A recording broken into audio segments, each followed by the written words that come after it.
The question that I get asked more than any other is, what camera settings should I use? In fact, a lot of people have been recently commenting on my YouTube videos saying it'd be really useful if you shared your camera settings for each of the photographs that you take, so we've got an idea of what to set ourselves. But the reason that I haven't done that up to this point is I believe that people have the misconception that there are specific types of camera settings for specific types of photography. But this isn't necessarily the case, and I don't want you to blindly follow me and not get the right camera settings for what you're photographing. So in this video, I want to delve a little bit deeper into the world of camera settings and help you to understand how they work in order to make better decisions for yourself and be safe in the knowledge that when you make those decisions, they're the right ones for you. It pays to start off by going right back to basics. This is your camera's sensor. Well, actually, it's not your camera's sensor, it's my wife's ice cube tray, but you can use your imagination. And this is a lens. At least there's not much imagination needed here because this actually is a lens. The reason that I'm using this ice cube tray as an analogy for your camera's sensor is because, believe it or not, they're designed in a very similar sort of way. Instead of filling it with water, please don't put water in your camera, you're filling your camera sensor with light, which comes in through your lens, which we'll talk about in a little moment. But your camera sensor is made up of these little photo sites, which are like the holes in this ice cube tray. And each of those photo sites are filled with little pixels that are covered with red, green and blue filters. So when light comes in through your camera's lens and hits the sensor, your sensor will then send a digital signal to the camera to say where those lights have been sensitized and what color they should be. And then that creates the look of your photograph. We'll talk more about our camera's sensors in a little while when we delve into the wonderful world of ISO, but we'll now turn our attention to this, our lens. Lenses are the most important pieces of kit you can own as a photographer. You can have an absolutely amazing camera without a lens and you can't make a photograph, but you can actually make a photograph with a lens without a camera. I'll let you mull that one over. The main job of our lens is to focus light onto our camera's sensor. If we didn't have this, the picture that we'd get from this would just be a fuzzy blob of light. Our lenses are also home to the aperture, which is the little hole in the middle of the lens that lets the light in. So they can either be closed down and narrow, or they can be wide open with various stops in between, which are known as f-stops. More about those in a moment. As light comes in through our aperture and hits our camera's sensor, it isn't actually directly going through. There's various different lens elements within the lens, different pieces of glass, and it's their job to refract or bend the light rays so they meet at a point on the camera's sensor. When they do, it means that the light is in focus and we can see what we should be getting from our picture. But if they don't, it means that they're out of focus and we can realign the focus of our lens by either doing it automatically if you've got an autofocus lens, or manually twisting the focusing ring, which compacts and expands the distance between those lens elements. I know this video is meant to be about camera settings, but so far all I've gone on about is how light lenses and camera sensors work. But I think it's really important to understand the physics of what's going on in the camera so we can really get to grips with what we're doing when we're changing each of our individual settings. So let's carry on with aperture and talk about those f numbers or f-stops. I think most of you watching this video will probably already know that the wider your aperture, the lower your f number is. So therefore, the narrower your aperture, the higher the f number is. So if you've got a high f number, then you're letting less light into the camera. And if you've got a lower f number, then you're letting more light into the camera. But the job of our apertures is not just limited to deciding how much light we let into the camera. They also have a huge bearing on depth of field, which is basically how much of our photograph is in focus. You've probably seen photographs with out of focus backgrounds before, with that lovely soft bokeh effect. And that's achieved by widening your aperture. But how does that work? Basically, the wider your aperture is, the more the light coming in through it has to refract to be able to meet at that point of focus on the camera's sensor. When you've got a narrower aperture, the light has to bend a lot less, so it's much more likely that that focus point will be met. So when we see a photograph that's been taken with a shallow depth of field using a wider aperture, we're seeing a lot more out of focus points, which are known as bokeh, than in focus points, which we see as our focal plane, the part where we place our focal point within the photograph. You'll notice if you see bokeh in a photograph that's been caught by the light, it's always circular, and that is what's known in physics terms in photography as the circle of confusion. It's a ray of light that's refracted but bent too far or not far enough to be able to become focused on the camera's sensor. So it just appears as a light blob of out of focusness. As well as aperture, the other huge bearing on depth of field is distance. So the distance between your subject and your camera's sensor, and the distance between your subject and its background. The closer your camera's sensor is to your subject, the greater that shallow depth of field effect will become. Equally, the greater the distance between your subject and its background, you'll also see more of that out of focus bokeh effect. And it purely comes down to the fact that our light rays coming in through our aperture are having to bend more and more and are less likely to come to that focus point on the camera's sensor. So we just see them as out of focus blobs.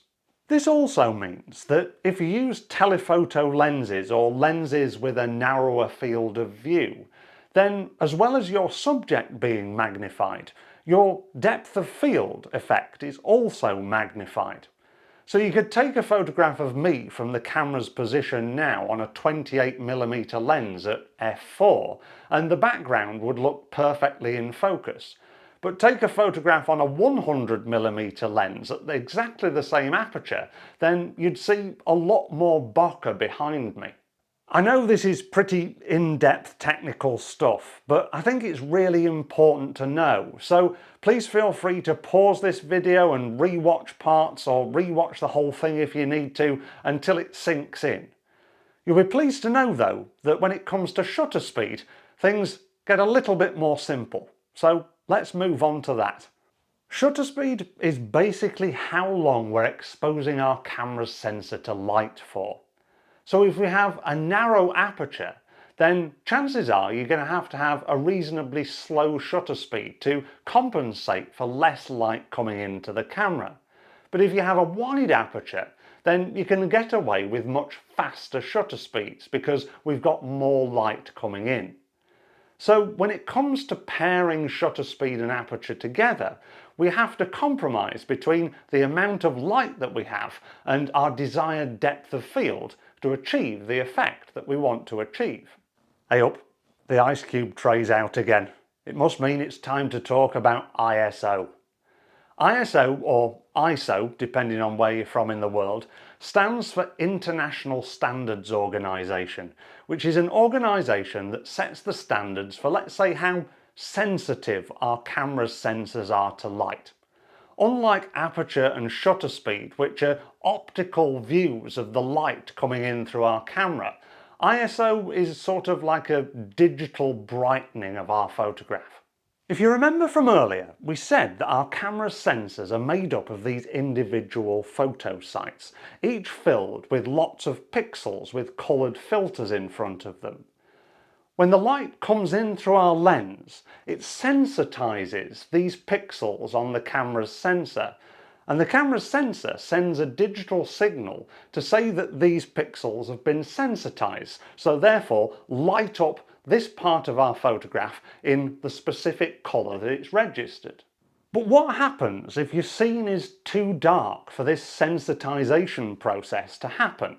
You've set your shutter speed as slow as you can manage, and you've set your aperture as wide as it will go, but yet you're still not generating enough light.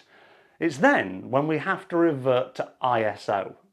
When you increase your ISO value, basically what you're telling the camera to do is to sensitize more pixels than have actually been sensitized by real light.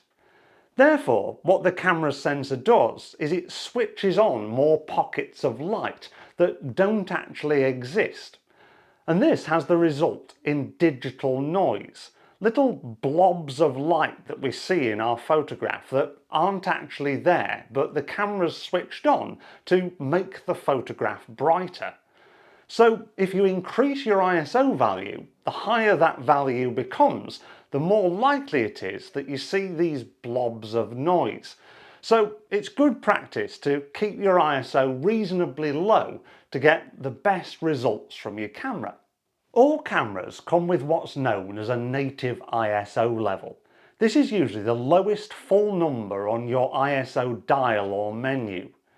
It means that at this level your camera's not amplifying any additional noise on the camera's sensor, so therefore you're going to get the best results from your camera.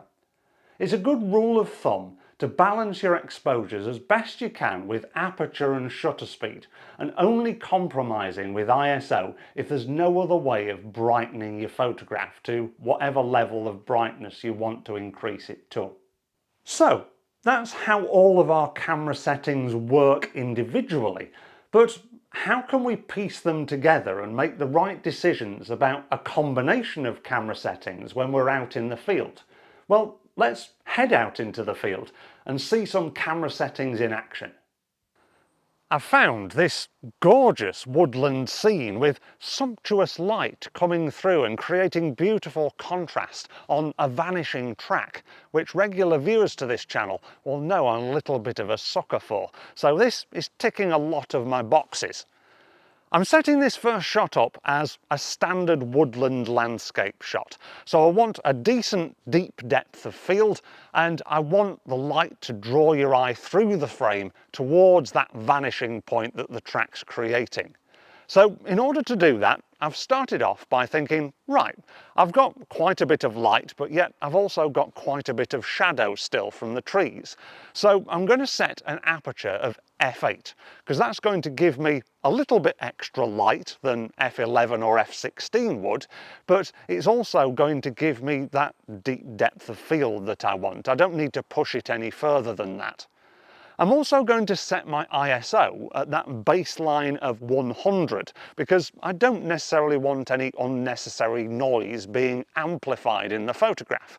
And I'm going to balance my exposure using my shutter speed. And because I've set that aperture of f8, it's giving me a little bit more light to play with, so I can still just about handhold the shot at a 60th of a second. And this is what that first photograph looks like. So we've got our standard landscape shot, and many people might just go home at that point, think, I've got the shot that I wanted. But me, I like to experiment a little bit more with my landscape shots. And it's not all about those deep depths of field for me. I like to delve a little deeper into a woodland scene like this, to try and pick out a few details maybe, or create some alternative shots. So I really quite like the moss on this tree here. So what I'd like to do is highlight that moss, but still have a bit of context of the wood trailing off into the background, because we've still got that nice, lovely, contrasty light coming through. So what I'm going to do is I'm going to pick you up and reposition you so we can get an interesting shot utilising some alternative camera settings. So bear with me whilst I come round behind you and move you around a little bit. Right, I'm going to pop you down somewhere around there. That's not looking too shabby at all. So what I've done here is I've brought the camera closer to this tree because I want this tree to be the focal point, mainly this textured moss here. But I also want some detail in the background. Not enough detail that it's going to draw your eye beyond the focal point, but enough detail so you know it's a woodland setting. So my first choice, once again, was my aperture, which I've now widened to f2.8, which is giving me that shallower depth of field. And that's been emphasised, of course, because we're now closer to this tree. I've left my ISO at that baseline of 100 again, because I don't want to generate any unnecessary noise. And this time my shutter speed is coming out at 250th of a second, which you'll notice is quite a bit faster than the 60th that we had for the previous shot, because we're allowing more light in through our aperture. So this is what this second photograph looks like. Sometimes, if you're lucky, you might see a deer in these woods. A female deer. Although I don't think I will do today because I'm rabbiting on loudly at the camera and there's maniacal gunshots going off in the background. I hope I'm not going to get shot anytime soon. Anyway, if we did see a deer, then we'd probably have to venture deeper into the darker areas of woodland where we're surrounded by these trees, which is blocking out the sunlight. So with that in mind, we'd have to change and alter our camera settings. First of all, we'd need a telephoto lens because we'd need to zoom into the deer to get a decent shot of it. And remember, telephoto lenses have the effect of magnifying depth of field. So we'd need to balance our aperture by letting as much light in as we possibly could with the depth of field so we get the whole of the deer in focus. So for something like that, I'd probably aim for about f5.6, f6.3. And ideally, again, we'd need to hold our camera because if the deer suddenly moved, if we were on a tripod, it'd be quite restricting. We wouldn't be able to follow it and get the shot. So we need a shutter speed that's fast enough for us to be able to hand hold the camera. So that means that we can't really use our shutter speed to balance the exposure anymore. So it's in these situations where we might have to increase our ISO so we get a fast enough shutter speed, the perfect aperture, and hopefully the perfect shot of a deer. I'm talking hypothetically here, of course. I haven't got a photograph to share with you this time, but hopefully you get the picture. Within about a 50-metre radius of this little patch of woodland, I've just shared with you 3 different scenarios that warrant completely different camera settings. So it goes to show that you can't necessarily blindly follow a recipe for camera settings for woodland photography because each shot has its own characteristics. Just like choosing a subject to photograph in the first place, or composing your photograph, utilising camera settings should also be a creative decision that is individual to each photographer. Rather than blindly following rules and recipes that are going to make our photographs look the same as everybody else doing the same thing, if we really get to understand how camera settings work and learn to make decisions for ourselves when we're making the choices about what settings to set, then we can be safe in the knowledge that our photographs are going to look exactly how we want them to look. In the next video I post, I'm going to go a little bit more into depth about how camera settings work together to achieve the perfect exposure. So if that's something you're interested in, then make sure that you've subscribed to the channel and click that notification bell to be reminded when it comes out. If you're watching this video in some kind of weird and wonderful future, it may already be out. So click up here if you can see something and watch that one next. If not, then this one should put you on for now. Until the next video, thank you very much for watching. Don't forget to like and, as I say, subscribe, and I'll see you in the next one. Thanks for watching.